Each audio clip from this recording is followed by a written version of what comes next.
Another wet week and another chance to visit with Nick Bensen with Latham Seeds for our From the Field interviews. Nick, good afternoon, and thanks for stopping by on this soggy, wet week. Yeah, it's definitely been a wet week. Thanks for having me, Liz, and nice to see some sunshine today. Sounds like it may be short-lived. Well, we'll take as much of the sunshine as we can get because, of course, it produces some of the rainbows that everybody was catching pictures of the other day, which is fantastic to see, I guess. Yeah, no, but we need some sun.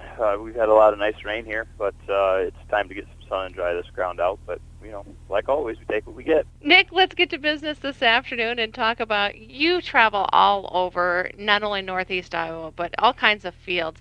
What is it you're seeing out in the fields? What are our farmers doing right now, and what are their fields doing?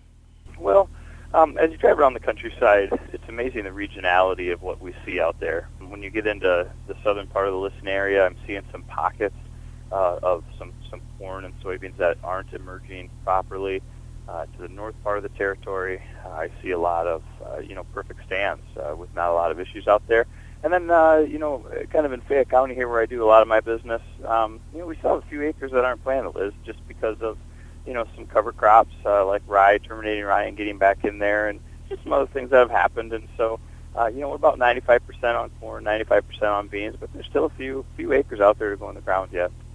So, what are you telling those farmers that haven't planted yet? Are they changing things up, or where are they standing with their planting plan? Well, let's first talk about corn. There are a few scenarios where there's still some corn to be put out there. Once again, like I said, terminating a rye crop or even plowing up some hay after first cutting. And quite frankly, we just haven't been able to get back in there now with this weather. And so I usually stick to maturities until just about now to June 1st. We want to stay in that 100 to 103, 104-day range. And then June 1st to June 10th, June 15th, I'd switch back to a 95-day corn. And then after that, we need to go to beans. And then on the soybean side of things, really soybeans are photosensitive, and so they have a lot better ability of making sure they mature. And so, stick to a early group 2 bean up until, around the 10th of June. And then after that, maybe go to a little bit earlier bean, a late group 1, till really almost the 4th of July is what we recommend there. So still have a lot of time to get the soybeans in the ground. So, not that it's a huge rush to get the corn in, but we're starting to feel the pressure there. And so maybe be looking at changing up your maturity on the corn in a couple days. But beans, we still have plenty of time and plenty of options, really, for both to get things in the field once the sun comes out and dries it up. Yeah, there really is on soybeans, and that's a good reminder to the people out there, or the farmers out there. This is a great time to check your fields. Because we still have time for soybeans. So let's go out there and make sure everything came up like we expected. Soybeans are just starting to emerge right now in most areas. So get out there, make sure we didn't have any issues with emergence, both physiologically, but then also from a chemical perspective. There's been a new chemical out there that I've had a few of my customers had some issues with. And so just get out there, make sure the soybeans are coming up like they're supposed to. Because if they're not, we still have ample time to get that replanted. And I have seen, just driving around, a lot of both the beans and the corn coming up, and the fields really are, for lack of a better term, looking pretty beautiful and green this early in the season. Yeah, we finally got some warmth here, the last week, and that did help tremendously. And if it can dry a little bit and stay, in that like 80s today, it's just going to take off. Like a weed.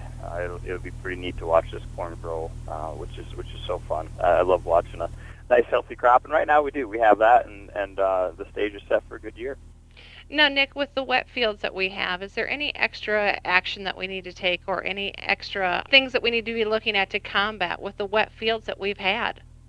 Yeah, this is another great example of a year where doing a full-fledged soybean treatment, fungicide and insecticide really pays. There's 3 main things we look at that can be an issue this year. That's seed rot, also damping off, or what they call lower stem decay. And all 3 of those can be prevented with seed treatment. Certainly this was a year where a lot of soybeans did get planted, and then it got wet and cool.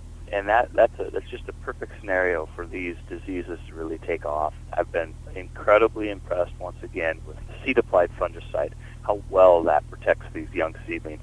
So in all of my travels, 95% of my seeds that I sell are treated, and I've seen zero issues. That fungicide is really a neat thing, seed applied. So, but if you did not use the fungicide, be looking for those three things. Short of going into detail what those look like, Liz, go out in the field and you could tell. You could tell if there's an issue going on there, if there's any rotting going on, and then obviously we need to make an assessment of what to do. And of course, they can always get a hold of you if they have any question about what they're looking at or looking for. And you can always reach Nick on his cell phone at 319-415-2312. That's 319-415-2312. Well, Nick, I have to ask you, for our farmers going forward, is there anything that they can do as far as preventing the diseases in the seedling in the future? I think the easiest thing to do is to use a seed-applied fungicide. That significantly helps. Second thing would be tiling those fields, making sure that we have good drainage out there. Thirdly would be not planting into too wet conditions. Starting off wet is not a good way for that seedling to start in that sort of environment. And then crop rotation, making sure that you're getting the grass in there, basically corn, and then also alfalfa would help with that. But rotation does help with that. But there's some really just the tools with fungicide as well as making sure those fields are drained are the main things to do to help prevent those seedling diseases. Nick, it's always great catching up with you each and every week. And of course, we do this each and every Wednesday afternoon right here on AM 950 KOEL. About 12:40 it airs on Wednesdays. And you can catch Nick's interview either on our Facebook page and our website, which is www.koel.com, or you can catch it on thefieldposition.com as well.